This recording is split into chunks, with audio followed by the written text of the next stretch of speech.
For 1983 Kai, there is one obvious question that comes up. Did they use biplanes in World War II? And the answer to that is kind of, but not really, and definitely not like this. If you're familiar with World War II hardware, then you're probably already writing a comment down below talking about the various hardware used in the Eastern Front during the early years of the war.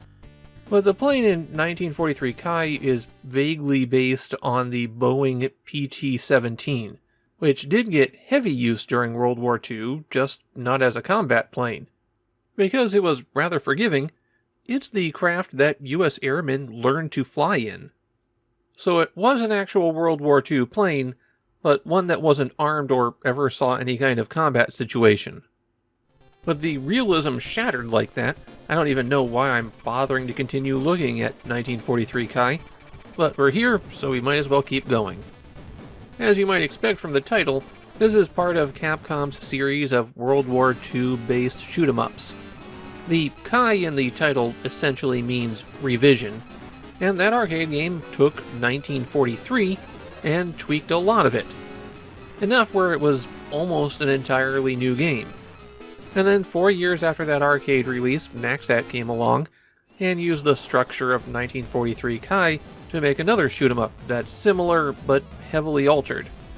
So you could say this PC Engine version is 1943 Kai Kai.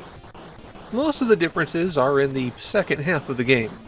Those have an entirely different set of levels, and your plane's weapons get a free upgrade. And of course, the other significant change from the arcade version to the home version is that they changed all the names of the real-world battleships used in the arcade to the names of historical figures from Three Kingdoms era China. The plot of the game is that in the early 20th century, militaristic fascism seized control of Japan. They proceeded to pursue empire through conquest, taking over large portions of Asia. Western powers, primarily the United States, opposed this mainly through economic sanctions, and Japan, in retaliation, attacked a military base in one of the US's colonies. And so the US sent out one biplane to destroy all of Japan's military might. That means making your way through 11 stages of shooting action. At the start of every stage, you're given a target that you're going after, and that might be a fleet of ships, a pack of airplanes, a set of train cars, or an autonomous supercomputer. If you destroy a high enough percentage of the target, then at the end of the stage you get a nice little picture, your health is fully recharged, and the health bar gets extended. On a few stages, if you haven't done enough damage, then they send you back to do it again. That seems to only occur when you're attacking the surface fleets, where you have to take out all of the turrets on ships, but it's not like I sat around and let train cars go past to test that theory.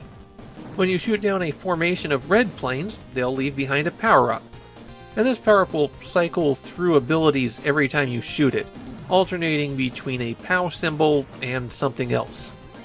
There's also the famous Capcom pinwheel that will fully restore your health, and some hidden items that are references to other games, and these just give you points.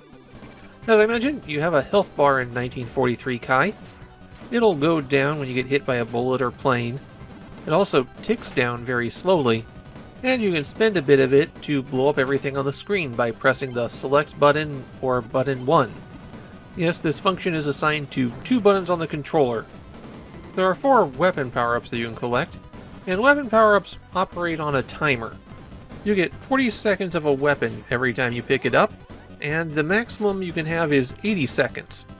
Now that might sound like a lot, and it kind of is, but every stage is 3 to 4 minutes long, and you're probably going to want to use a lot of those power-ups just to recharge your energy meter. So there will be points where you run out of weapon power and fall back to your regular shot.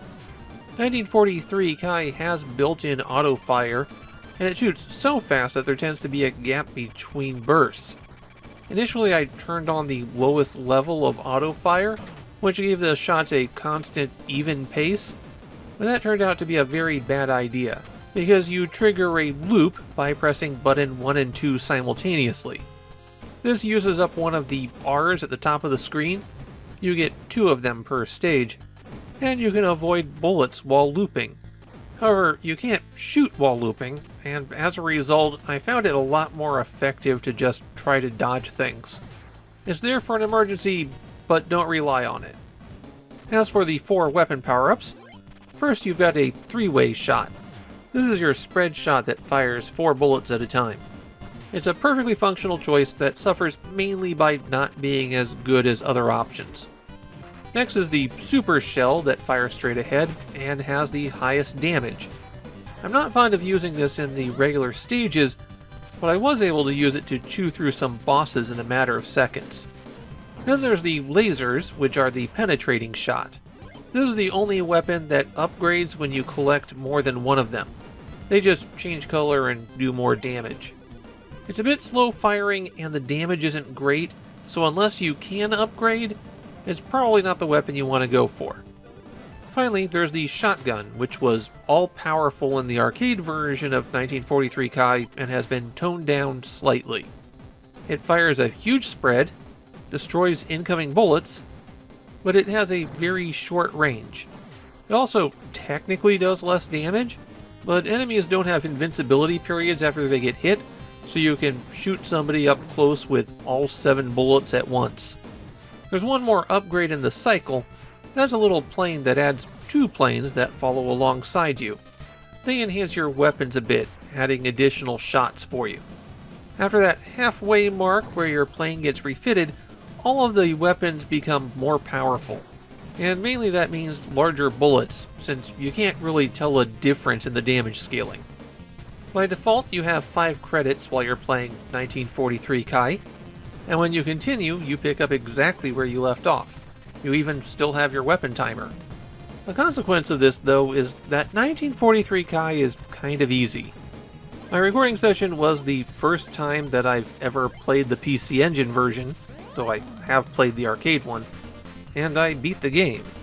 It's not a total cakewalk, and I think that a newcomer to shoot 'em ups might get overwhelmed by the sheer quantity of enemies on later levels. But if you've been playing well and that health bar has been building up, then you've got plenty of bombs to use to clear things away, and the bombs are even nice enough to freeze tougher enemies on the screen for you, at least when you're attacking surface ships.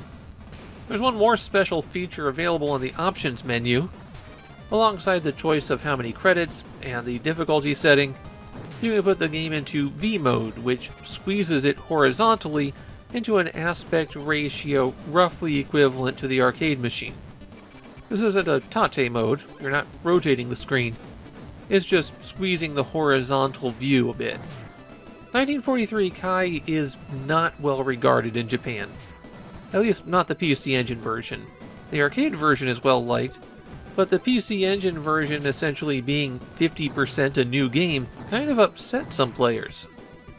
It's given 1943 Kai on the PC Engine the reputation as the bad 19XX game. Personally, I'm nowhere near that harsh on it. I like the arcade version of 1943 Kai. I like this version of 1943 Kai. It's okay for them to be different. And yeah, the setting gets a bit weird and jumbled in that second half, but I think it all still works out just fine. I wouldn't put 1943 Kai down as a top-level, must-play shoot-'em-up on the PC Engine. It's more one to go to once you've played the other big names. Still, I had a good time with it.